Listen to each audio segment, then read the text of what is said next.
Assalamualaikum warahmatullahi wabarakatuh. Rabbi syrah li sadri wa yassir li amri wahlul 'uqdatam min lisani yafqahu qawli. Okey, minggu lepas kita dah belajar kita nutrien Okey, untuk minggu ni kita tengok aktiviti-aktiviti manusia yang mengganggu kita nutrien. Okey. Okey, ni kita boleh tengoklah daripada gambar ni, gambar pembalap kan. Okey, antara aktiviti manusia yang boleh mengganggu kita nutrien, antaranya adalah penebangan pokok yang tidak terkawal. Okey, pokok-pokok di negara kita ni nak di hutan simpan kita bukannya boleh nak tebang sesuka hati kita ada semua tu kena ada kebenaran, kena ada lesen. Dan setiap penebangan yang dilakukan perlu dibuat penanaman semula. Okay? Kalau tidak memang aktiviti ini akan mengganggu kita nutrien. Okay, seterusnya kita tengok pembakaran bahan api fosil. Okay, pembakaran bahan api fosil ni macam mana? Okay, pembakaran bahan api fosil ni termasuklah bahan api yang digunakan oleh kenderaan. Bahan api fosil. Bahan api yang digunakan oleh kenderaan ni, petroleum ni didapati daripada mana? Daripada dasar laut. Sebab tu kita kata bahan api yang digunakan oleh kenderaan adalah bahan api fosil. Fosil ni adalah hasil daripada binatang-binatang yang mati, dia punya tulang, dia punya sisa binatang-binatang yang telah mati beribu-ribu tahun dahulu. Okey, seterusnya penggunaan sumber air secara berlebihan. Penggunaan sumber air secara berlebihan ni boleh berlaku di mana-mana lah, sama ada di rumah, di premis-premis tertentu macam tempat-tempat awam seperti RNR, sekolah, lagi di mana? Di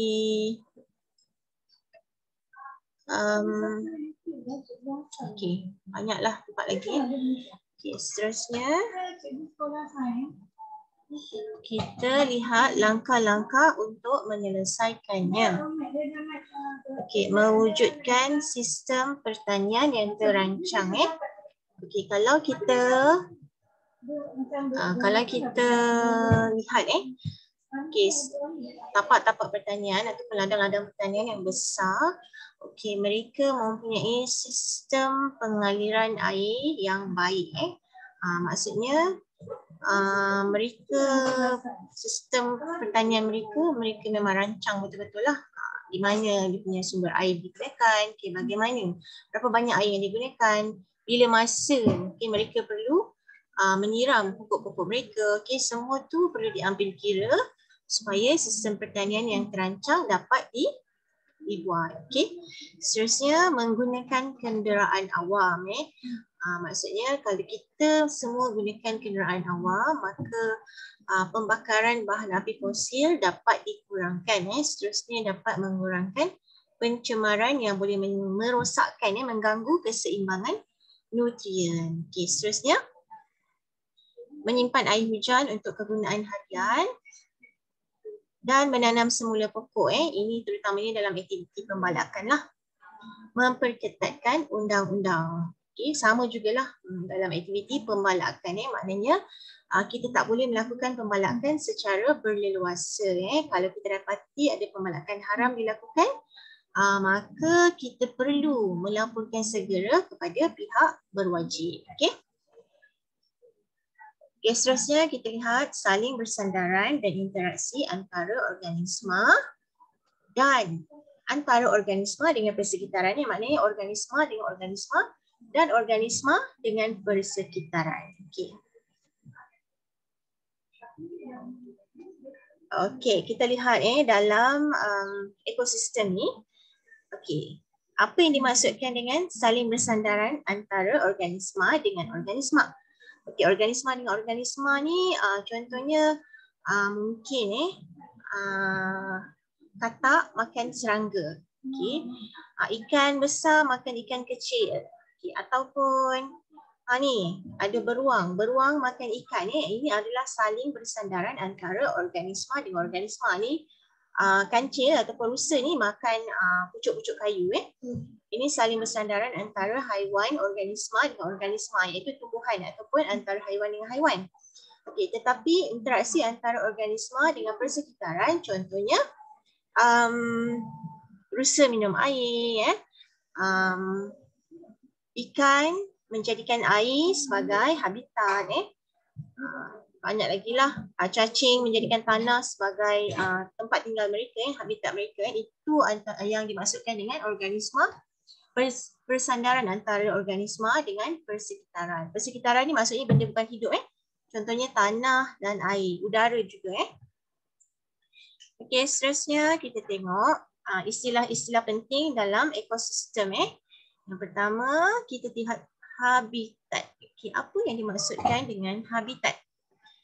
Habitat ialah persekitaran atau tempat tinggal sesuatu organisma. Okay, organisma ni tak kisahlah tumbuhan ataupun haiwan. Dalam gambar ni tunjukkan salah satu contoh habitat di dasar laut. Okay, di dasar laut ni didiami oleh ikan-ikan dan juga lumut, karangan laut. Okay. Banyak organisma di dekat bawah ni. Okay, kita tengok pula antara contoh habitat yang lain apa selain daripada dasar laut. Okay, di dalam hutan, di atas pokok, okay. Di dalam kolam dan sebagainya. Banyak lagi. Okay, habitat. Okay, yang kedua, istilah penting dalam ekosistem. Yang kedua adalah spesies. Okay. Apa yang dimaksudkan dengan spesies? Okay. Spesies ialah sekumpulan organisma yang mempunyai ciri-ciri yang serupa dan boleh saling membiak dan menghasilkan anak. Ya, sekumpulan organisma yang mempunyai ciri-ciri yang serupa dan boleh saling membiak dan menghasilkan anak. Contohnya spesies manusia. Okey, spesies apa lagi contoh? Kita ada spesies lembu, haiwan, tumbuhan, spesies tumbuhan. Contohnya durian dengan durian. Macam-macam lagi lah, banyak spesies dekat atas muka bumi kita ni. Okey, kita dah tahu habitat, kita dah tahu spesies. Seterusnya kita lihat pula apakah dia populasi. Okey. Populasi ialah sekumpulan organisma yang sama spesies dan hidup di habitat yang sama. Okey, tadi kita dah tengok habitat dan spesies.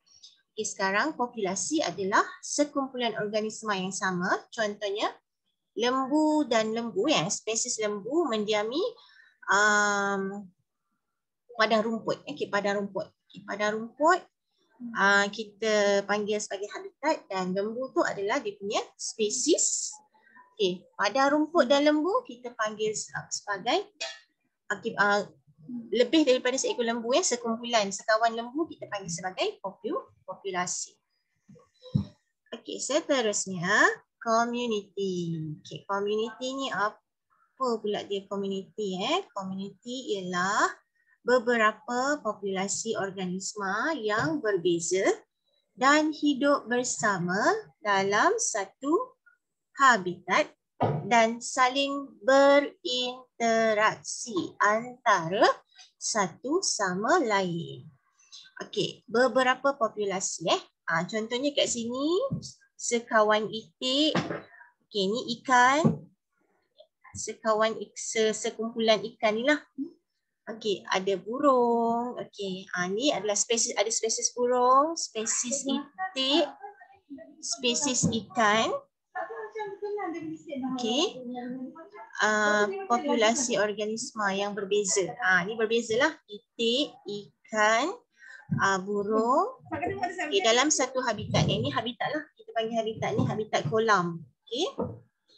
dan saling berinteraksi antara satu sama lain. Maksudnya berinteraksi ni maksudnya salah satu organisma tu mungkin menjadi sumber makanan. Mungkin menjadi sumber makanan bagi organisma yang lain. Contohnya mungkin itik makan ikan.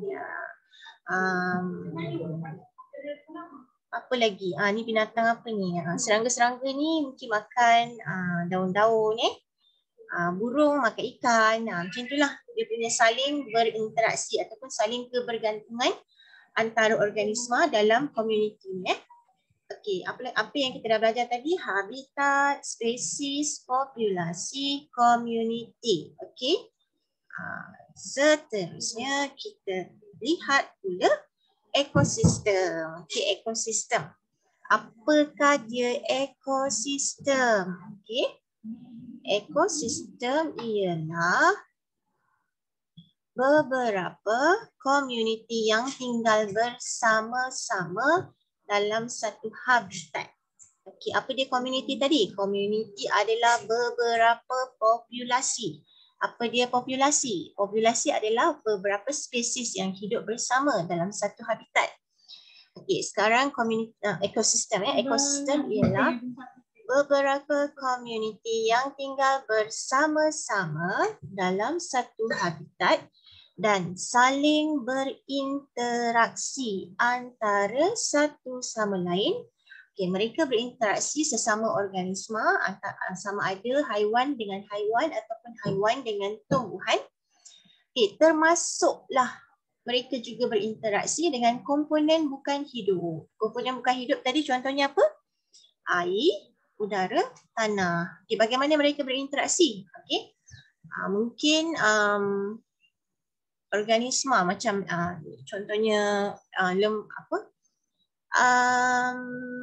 kancil minum air. Okay. Apa lagi?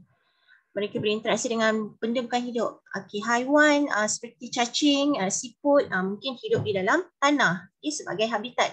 Itu adalah bentuk komunikasi ataupun interaksi antara organisma hidup dengan bukan hidup. Okey. Okey. Last sekali kita tengok keseimbangan ekosistem. Okey. Okey, organisma dalam suatu ekosistem saling bersandaran, berinteraksi antara satu sama lain untuk memastikan kemandirian spesies. Kemandirian ni maksudnya apa? Keupayaan untuk terus hidup. Keupayaan untuk terus hidup dan menyambung zuriat. Menyambung zuriat maksudnya mengekalkan mereka punya spesies supaya tidak pupus. Mereka perlu saling bersandaran organisma dalam ekosistem. Tujuan dia apa? Supaya memastikan kemandirian spesies tidak pupus, ketidakpupusan spesies. Seterusnya, organisma ini juga saling bersandaran dengan komponen-komponen bukan hidup dalam persekitaran. Contohnya air, cahaya, udara dan tanah. Okey, kita tengok contohnya ekosistem di dasar laut saling bersandaran yang wujud antara organisma dengan persekitaran secara semula jadi menghasilkan ekosistem yang seimbang. Okey, so kesimpulannya apakah dia ekosistem yang seimbang? Okey, ekosistem yang seimbang adalah apabila organisma-organisma yang mendiami sesuatu habitat, mereka saling berinteraksi antara satu dengan yang lain, sama ada organisma dengan organisma ataupun organisma dengan tumbuhan dengan tumbuhan atau tumbuhan dengan haiwan dengan tumbuhan ataupun haiwan sesama haiwan, dan mereka juga berinteraksi ataupun bersandar dengan benda-benda yang bukan hidup, contohnya air, udara, tanah, cahaya. Barulah ekosistem tu seimbang, dikatakan seimbang. Okey. Okey. So untuk hari ini, setakat ini sahaja kita belajar tentang spesies, habitat, spesies, apa lagi? Populasi, community, ekosistem, dan apakah yang dimaksudkan dengan ekosistem yang seimbang. Okay. So saya harap awak boleh lengkapkan awak punya buku aktiviti untuk PBD. Okey, buku aktiviti awak tak ada muka surat So pastikan awak habiskan sehingga PBD keseimbangan ekosistem. Okey. So setakat ini sahaja untuk hari ini. Assalamualaikum warahmatullahi wabarakatuh.